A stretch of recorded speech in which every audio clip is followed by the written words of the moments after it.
Right, so as you've seen from the title of the video, in this video, I want to talk about the best method for lead generation in 2024.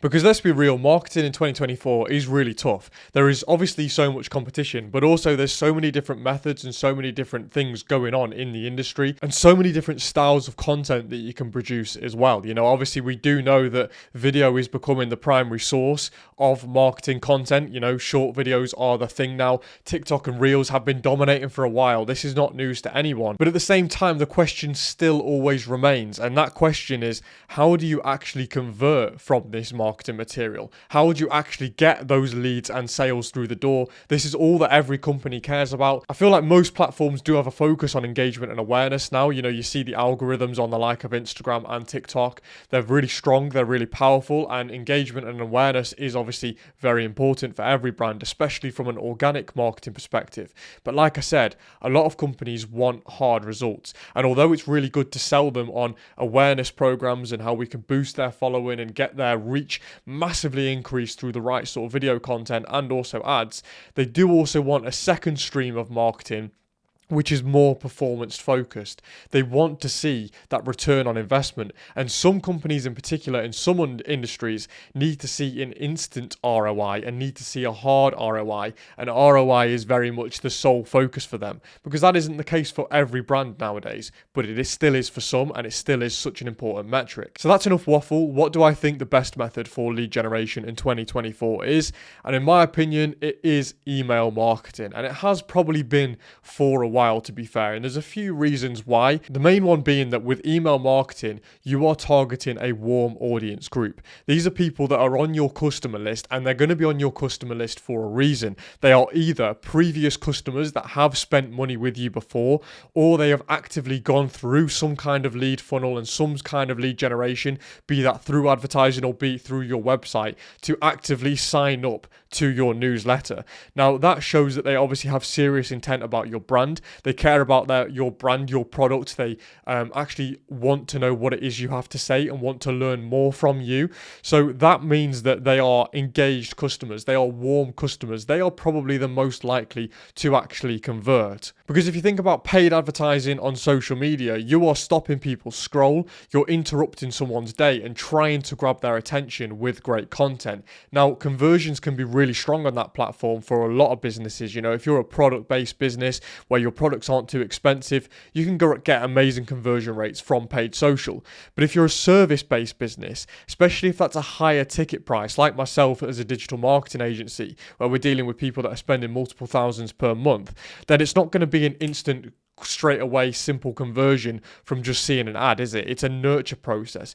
You need these people to get used to you, used to what you can provide, and to actually start buying into you as a person and you as a brand, rather than going, oh, that's a cool product, I'm going to buy it. And the same can be said for basically anyone in the B2B market, you know, whether you're a video production agency, a branding agency, a consultancy agency, whatever it may be, you're all going to fall into that same boat. It can also be the same thing for service-based businesses that have got a more of a B2C stance.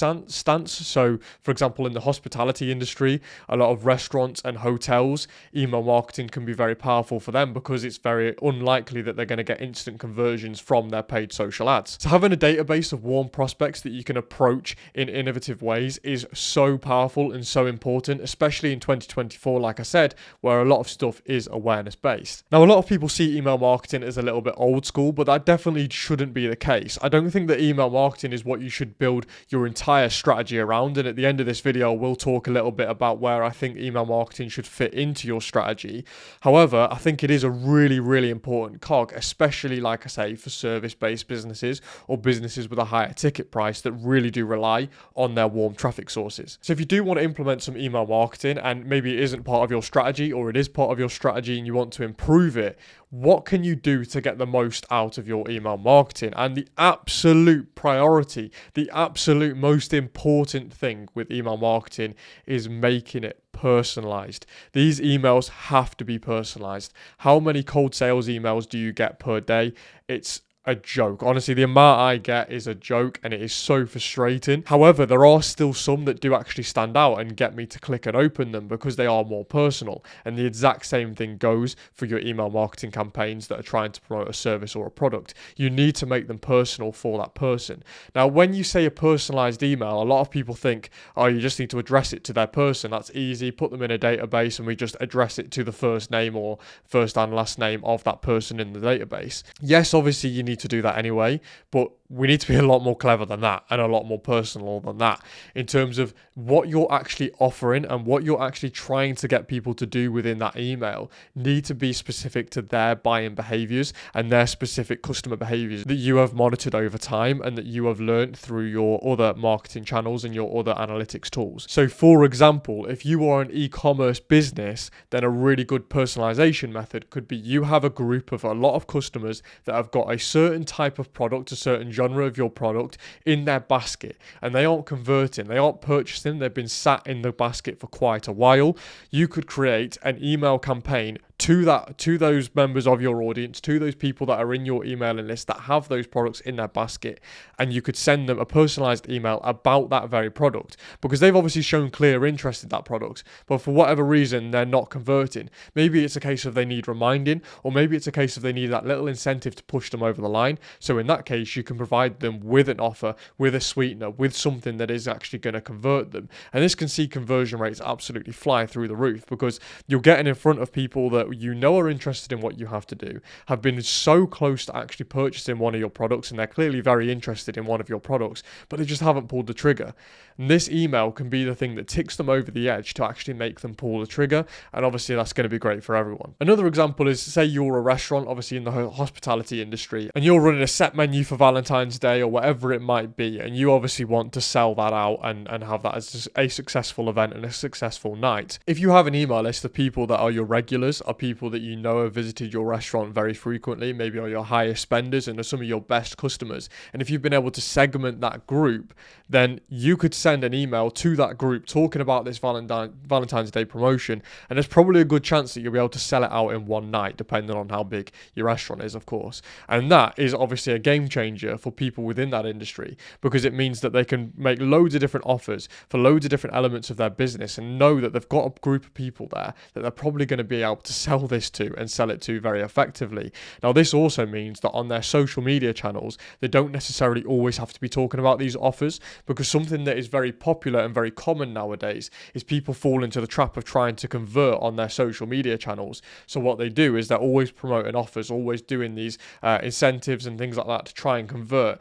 It does work, but what it can lead your social media platform into being is a sales tool, when in reality, it needs to be about your brand. You need to be getting across the feeling of your brand, the personality of your brand, and talking about your brand's why rather than the what, which you can easily fall into the trap of doing. And if you do fall into that trap, you can see a decrease in your engagement rates and in the interest on your social media channel. And then what you're doing is degrading one of your most important channels for other marketing areas. So, if you're sticking to promotions, then use something like email marketing, because that is the best promotion tool for converting those promotions. Something that you might have picked up on that's really key based on everything that I've said is you really need to segment your audience in order to actually create these lists and in order to actually create these very specific promotions, because the idea of a specific promotion is not only can the content be very specific, but the call to action can then also be very specific. So the people that you're targeting know exactly what it is that you want them to do, and that is going to be really, really, really imperative for your conversion rate. So you could segment your audience by location and group people in from certain areas. You could group them by demographics, so you know exactly what sort of age and gender you're dealing with, because certain products or certain offers might apply better to certain genders or certain ages, so that's something very useful to break it down by. You can also segment them by average order value. Again, if you're promoting something that's more of a higher ticket price, then maybe you'd want to promote that to people that you know are more likely to spend money. You can also, of course, segment by service and product type. So certain people might use a certain service. As a marketing agency, for myself, example, I've got clients that only use our sort of web services and that side. I've got clients that use the advertising services, clients that use the organic marketing services, and the email marketing services, which we're talking about right now. So I think being able to segment them are really important, because then it means that the content you're talking about can be relative to those segments of your business. If you're doing a lead gen campaign, then obviously you can segment people by funnel position and send different emails and different strategic messages at different points of the funnel to get people to move through that funnel to eventually convert. And to be honest, I could sit here and go on forever about all the different segments you can do with your email marketing. This is probably the most important thing for you to actually get your email marketing right, is get the segments right, because without getting those segments right, the personalized messages aren't going to be properly personalized, apart from having people's name in it, which isn't going to help. But we're past that level in 2024. So I know I've spoken a lot, but I just want to talk about the last thing, and that is how to fit email marketing into your current strategy.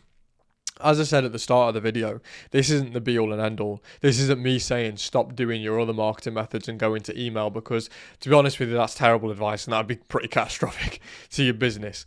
Email marketing is very important. Email marketing, in my opinion, is probably at this time and at the moment the best method for almost guaranteed lead conversion, because it's so much more likely for you to be able to convert someone within your warm audience groups, especially if they have bought from you before, with email marketing than with organic social media messages and getting in front of people that have never seen you before on TikTok, for example. That's quite obvious. That being said, we are going into a pool of people that you already have, and a pool of people that you have got specified as your warm prospects or whatever.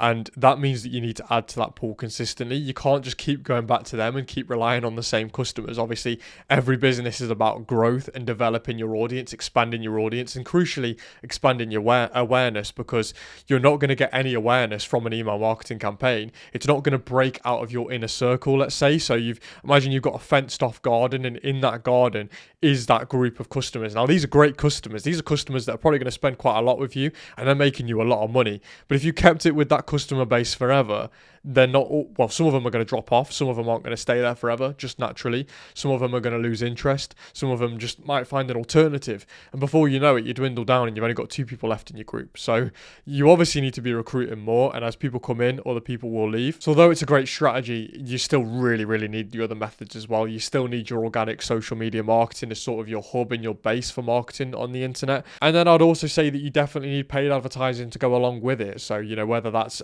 Google ads and you're looking at direct search ads to just get through a steady stream of traffic to the website, or more crucially in the email marketing sense, paid advertising on social media, because not only is that going to increase your social media following and your social media platform, which is very important, it also can be a direct source for people on the email list. So for example, if you want to run a meta advertising campaign that was a lead generation campaign, and the sole purpose of that campaign is to get new signups for your email marketing list, then that's a really effective solution, and that's going to build out your email marketing list that then you can promote to those people with those incentivized personalized offers, and before you know it, you've got a bit of a ecosystem going there for conversions. So I think email marketing is amazing, but it's very much a bottom of funnel tactic, and that is why it's so powerful for lead generation. But you're not going to be getting in new people from your emails. It's not really a nurture tactic. You're not going to really nurture your audience, but it is going to convert. And for the people that are at the bottom of the funnel and ready to convert, the emails are usually the thing that will tick them over the edge. If you have a small mailing list, and if you don't have a big customer base to reach out to, then don't do it. It's just not worth it. But if you do have a decent list and you are looking for a quick win and a quick way to get a return on your investment and boost your sales, then that's the first thing I'd suggest. Thank you for watching, and if you enjoyed this video, drop a subscribe, drop a like, and yeah, I will catch you soon.